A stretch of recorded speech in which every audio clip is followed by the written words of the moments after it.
Hello everyone, this is Adam with technologyorDie.com. Today I want to talk to you about how we can upgrade our voice and video endpoints to prepare them to register for the first time with Cisco's WebEx calling service. The tool that I have open on screen is a cloud service from Cisco.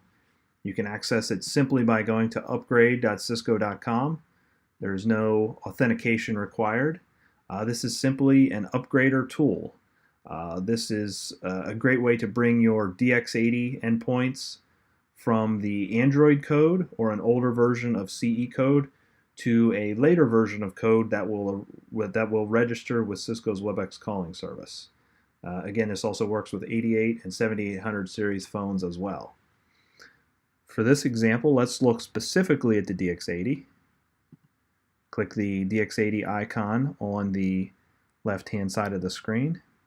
It'll bring us to this page that gives a brief description of what will happen. We'll install the CE software version CE 9.1.6. If you want to read the release notes for this release, you can click the link there.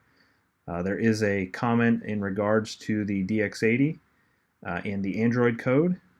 Really doesn't matter what version of Android code you might be on. If you register to this service with your endpoint, it will upgrade the endpoint and make it compatible with WebEx calling for you. As you can see, there are instructions for use. There are a few firewall requirements that need to be met, nothing terribly onerous.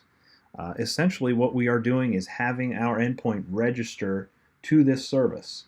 And to do that, we configure a custom TFTP server value in the endpoint registers, goes to that TFTP server, downloads some information and actually registers, consumes the software update, and then will reset.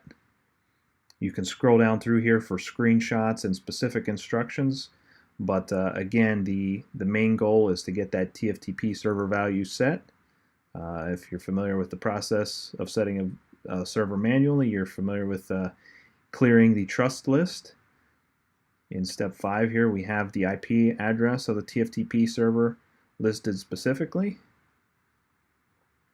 You can scroll through further, and you'll actually see some example images of what it actually looks like on the screen as the system is rebooting.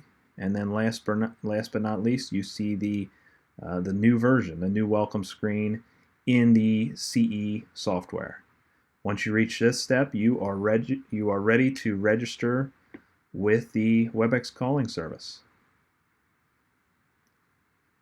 For information about the 88 or 7800 series phones, you can simply click the respective icons and step through the same procedure with those units. There are some restrictions with the 8800 series. The 8831 and the 8821 phones, the conference phone and the wireless phone respectively, are not supported. Interestingly enough, they are also not supported on WebEx calling. Again, scroll through, you can see which menu option to select on the phone, and then the interface screenshots of the phone itself. You step through the Ethernet setup, the IP settings, configure the alternate TFTP server, and the phone will proceed to register, as you can see here in step 9. Download the upgrade, and you can move forward with registration. You do have to reset the service mode of the phone, which there are also some instructions available on how to do that. I hope this has been a helpful introduction to upgrading endpoints in preparation for a move to Cisco's WebEx calling.